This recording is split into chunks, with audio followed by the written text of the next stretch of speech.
E tani shikues së shkua për bisedën e parë në studio do të flasim për një aktivitet organizuar nga Bashkimi Evropian që ka të bëjë me mbrojtjen e mjedisit. Dhe për të biseduar për këtë temë, unë kam dy të ftuar. Kam zotri Bruno Nezira, të cilin e kemi përkthyesin, kam Libor Hllad, i cili na vjen nga zyra e Bashkimit Evropian, si dhe inxhinierin Blert Gjinolli, inxhinier i ambientit. Mirë se na erdhët, mirë mëngjesi. Thank you. Thanks for having us. Më vjen mirë që jeni këtu. Flasim për mjedisin. Mjedisi është një problem global, nuk është vetëm problem në Kosovë. Për të flasim për gjendje në Kosovë, e cila ka ditur që të jetë alarmante. Çdo vit kemi statistika të ndryshme për ndotjen e ambientit, që janë disa faktorë të cilët e ndotin ambientin në vendin tonë. Si ta ulim mbrojtjen e ndotjen e ambientit në vendin tonë? Well, let me start by thanking you for the invitation to your show. I think it's great that we are talking about environment because it's very important. And what you have just said is very, very true. Indeed, environment is of a global concern. I've been living in Kosovo for 4 years now, and I must say quite honestly, I'm not happy with the state of environment here. Whether we are talking air, we have just seen the heating seasons start, the quality of air dropped immediately, or whether it's the quality of water, soil, there is a lot of pollution everywhere you look. Pra, fillimisht duhet ju falenderojmë për ftesën që ma keni bërë. Është një temë e shkëlqyer për të biseduar dhe siç e thatë edhe ju nuk është vetëm breng globale, por edhe te ne po ashtu. Ne jam në Kosovë tash me 4 vjet dhe më duhet të theksoj që gjendja nuk është fare e mirë kur flasim për ambientin, qoftë të çështja e ajrit. Tash me fillimin e sezonit së ngrohjes, menjëherë ka rënë cilësia e ajrit, pastaj edhe uji, toka. I think everyone would agree that we want to live in an environment that is healthy and that is safe. And you know, pollution has its cost. Not only does pollution have its monetary cost on the economy, but it also has very importantly a cost in terms of human health. You can see that, for example, on the incidence of certain diseases, or on the life expectancy, which in Kosovo is lower than the average in the region. Duhet të pajtohemi që ka mjaft rreziqe të ndryshme, një nga ato është edhe shëndeti dhe ndikime shëndetësore, po ashtu është e sigurt që kjo me vete sjell kosto, përveç asaj kostos ekonomike, pra të shpenzimit të tollave, po ashtu siç e thash edhe më herët, ndikon në shëndetin, kemi vrejtur në vitet e fundit incidente ndryshme, po ashtu edhe ngritjen e nivelit të smundjeve ndryshme që kanë të bëjnë me ndotjen e ambientit. Maybe just to briefly illustrate the economic cost. You know, Kosovo produces a lot of agricultural products, and these products, of course, there is an aspiration to export them to the European single market. Well, this is going to be more difficult if people don't trust that these products are cultivated in an environment that is healthy and safe. Dhe sa për të ilustruar këto kostot ekonomike, më duhet të theksoj se në Kosovë ka prodhim të madh të produkteve bujqësore dhe njerëzit kanë dëshirë për të eksportuar ato në tregun e vetëm ose unik të Bashkimit Evropian, ndërsa blerësit atje do të jenë paksa skeptik për të blerë këto ose për të fituar besimin në këto produkte. My second example is the general landscape and environment. Kosovo has a beautiful nature, but you know, when we are making effort to attract incoming tourists and they come here and they see that the nature is full of garbage, they are not going to like it. Po ashtu një tjetër shembull që dua të ndaj me juve është çështja e peizazhit, respektivisht të ambientit. Kosova është një vend mjaft i bukur dhe mundohemi gjithmonë të tërheqim sa më shumë turistë, por ata kur vinë këtu dëshpërohen paksa kur e shohin atë ndotje dhe gjitha ato mbeturinat hedhura gjithandej. So maybe now just briefly the second part of your question, what the EU has been doing, or I would rephrase it, what we have been helping you to do, because obviously the primary responsibility lies with the Kosovo institutions that have been set up for the purpose of protecting the environment of this country. Tërsa tash do t'i përgjigjem shkurt edhe pjesës e dytë të pyetjes, të cilët ju e parashtruat se çfarë ka bërë BE-ja, ndërsa unë do ta parafrazroja këtë pyetje duke thënë që çfarë ju kemi ndihmuar neve juve, respektivisht atyre institucioneve të cilat janë të thirrura për të marrë me këtë çështje? So I guess everyone will know that the EU has been the largest donor of financial assistance to Kosovo for many years. And obviously we've been doing this in view of the future Kosovo accession to the EU to help you to prepare for the accession. Pra, siç ma merr mendja e din që të gjithë, Bashkimi Evropian është donatori më i madh në Kosovë dhe neve bëjmë këtë për t'i ndihmuar Kosovës në antarësimin e BE dhe në rrugtimin në antarësimin e BE. So we have been disbursing on average around 100 million euros a year. That's a substantial amount of money, and that money goes into all sorts of areas, environment being one of them. Dhe ne gjatë çdo viti pavarësisht kemi shpërndar rreth $100 milion në fushat e ndryshme dhe në mesin e këtyre fushave gjithsesi është edhe vetë ambienti. So just to give you a couple of examples, many of your viewers in Pristina will know the successful Thermokos project. We have partnered up with other international donors here, and we have set up a system of district heating that is being produced in Obilic. And that, in fact, the direct beneficiaries in Pristina are around 60,000 people, both private households and companies. Dhe një nga shembujt me të cilin me siguri do të njoftuar shikuesit juaj nga Prishtina është projekti i Termokosit, ku kemi hyrë në partneritet me disa donatorë të tjerë në zhvillimin e ngrohjes qendrore, e cila faktikisht prodhohet në Obilic. Me duhet të thëmë që përfitues nga kjo janë afërsisht 60.000 persona, qofshin në ekonomi familjare ose në biznese. So because of that project, a lot of people now have heating, so I hope they are being warm even on these cold days. But not only that, but also the environmental impact of the project is quite sizable, because we have, in fact, one of the biggest sources of pollution in Pristina is local heating, because it's uncontrollable what people are going to be burning in their private incinerators in households. So by a centralized delivery of heat, you can of course shift the focus to a cleaner production of heat. Kështu që shpresoj që tash me këta konsumatorë të Termokosit ndjehen të ngrohtë, posa që është në këto ditë të ftohta. Një tjetër çështje ose fokusi i kësaj është edhe vetë ndikimi në ambient, sepse ngrohja e centralizuar menjanon përdorimin e stufave nga ona e individëve dhe ekonomive familjare, ku nga njerë është edhe vështirë për të kontrolluar se çfarë përdorin ata për të ngrohur, dhe me këtë çështje centralizojmë edhe zvoglojmë faktikisht ndotjen e cila më shumë t'i preket nga ngrohjet individuale. Keni konstatuar se të rinjt janë ata që do të angazhohen për mbrojtjen e mjedisit, që të miren me këtë gjë. E kemi në studio edhe inxhinierin e ambientit, e kemi Blertin. Environment engineer, Blert. Exactly, because this is what it's good that we are here and that we are supporting your efforts, but you know, it needs to come from you.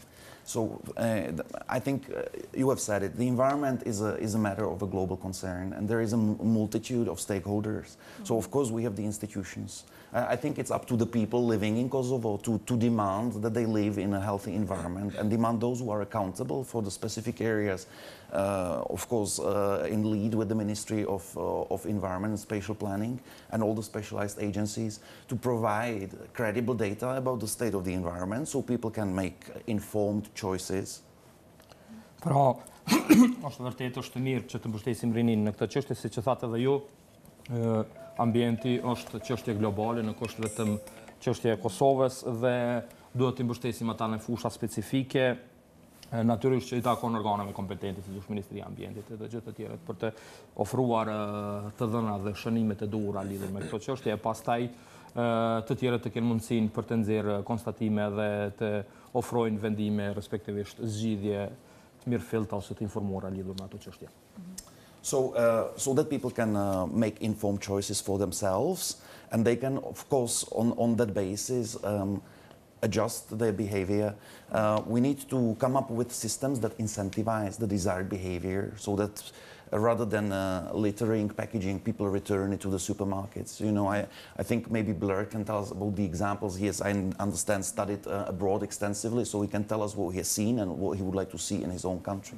Pra në bazë të kësaj, pastaj njerëzit do duhet të nxjerrin vendime të mirë informuara dhe të formuara, po ashtu na takon neve të vendosim sisteme të mirëfillta të nxitjes së njerëzve, pra në vend se të i hedhin ata mbetorinat në rrugë, të ofrojmë një lloj nxitje për ata që t'i mbledhin dhe t'i vendosin mbetorinat ku duhet, por për këtë mund të na flet edhe vetë Blerti, i cili me sa kam kuptuar ka studiuar kohë gjatë jashtë vendit. Gjerte, flasim për angazhimin tënd në Kosovë dhe me këtë aktivitet që po organizon Bashkimi Evropian. Për momentin, unë sapo kam diplomuar në inxhinieri të mjedisit në nivelin master në Estoni.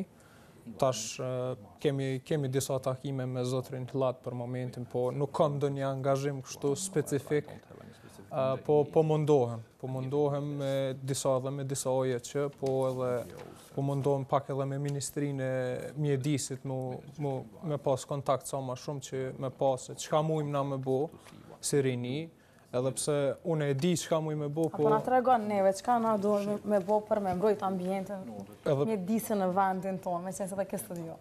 Po, është ka shumë punë, mujmë me thonë, falni. Ka shumë punë, po krejt është te vetdia. Do më thonë, sa jemi të vetdijsuar na që jemi të ndot ambientin.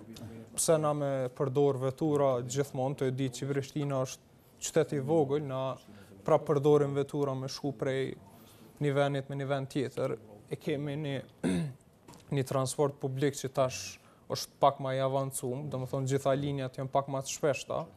Ajo është një ndër sendet që mujmë na me bo për me ullë dhe ndotjen e mjedisit.